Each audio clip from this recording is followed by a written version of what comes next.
Well, today let me begin with a Buddhist story. A grieving mother once went to Buddha asking for the wellness of her child. Buddha instead asked her to go around and bring him a seed of mustard untouched by sorrow. She looked around, of course, but found none. And since then, mustard is a symbol of shared humanity. Wonderful, isn't it? Well, today's recipe glorifies mustard in more than many ways. Well, I'm going to use mustard oil, mustard seeds, which I'm going to ground into a paste and then take it from there. It's a very typical Odia recipe called Chatu Besara. Literally, mushrooms in mustard curry. Let's begin.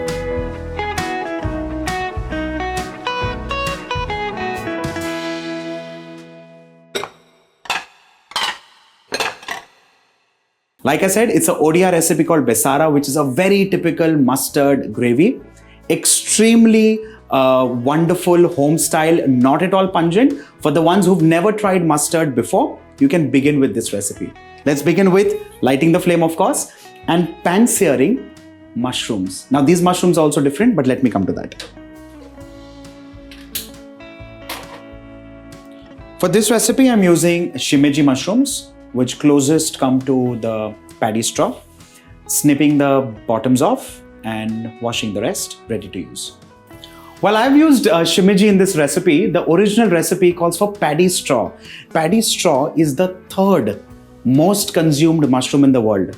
However, in India, in parts of India, it's generally cultivated in the wild. So it's wildly available, not widely available.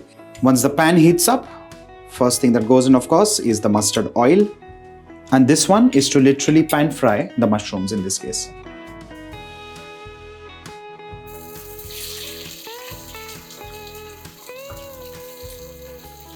Let's give this a couple of stirs.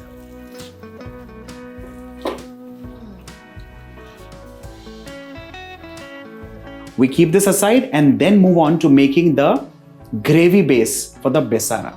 Let's transfer these in a bowl and move on to making the masala base. In a mixer jar, let's first begin with black mustard seeds. You can also soak these if you have that kind of time at hand. To this, I'm going to add in yellow mustard, a knob of ginger, garlic cloves, and coriander seeds. Let's add in onions. Now in this case, sautéed onions or boiled onions, the choice is completely yours. Well, I personally prefer sautéed onions because that way it's really quick. Let's add in turmeric powder, cumin seeds, and along with this, one dried red chilli, or you can replace this with red chilli powder directly. Let's grind this now into an absolute fine paste. Water only if required.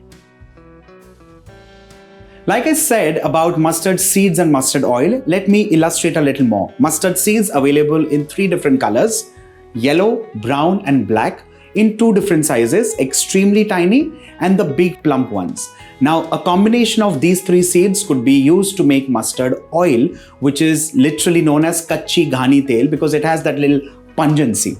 Now, apart from these 2, mustard could be used in 2 different ways more. One is the mustard sag, the mustard leaves, from which you make the sag and makke di roti, very typical of winter. And then there's also kuria, mustard kuria or raina kuria, very typically used in the making of pickles. For you, it's important to know that mustard literally grows like a little shrub. And the best part is the twines are very soft, but they have the absolute potency to handle these bushy flowers. And these flowers lead to these beans that house different seeds of mustards. Now, these could be yellow, these could be brown, these could be black. Eventually, when these beans dry out, you literally sickle cut the crop, and that's when you get mustard seeds. Let's again begin the recipe with mustard oil. Once this heats up, we're going to temper this with kalonji or onion seeds. Let's add in a couple of green chillies, some chopped tomatoes.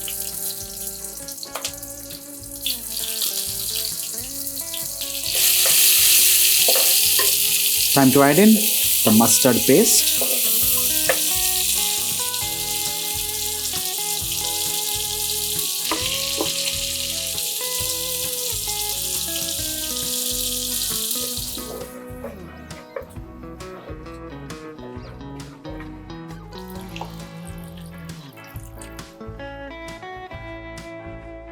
Let's add in this water. Of course, we'll add in some more water. Time to add in salt as required. And along with this, to balance the flavor, some jaggery. Finally, the Shimeji mushrooms that we had sauteed in mustard oil and kept aside. A quick couple of stirs, a quick couple of boils, and with this, your Besara is done and ready. With this, ladies and gentlemen, Chatu Besara, which is mushroom Besara, is done and ready.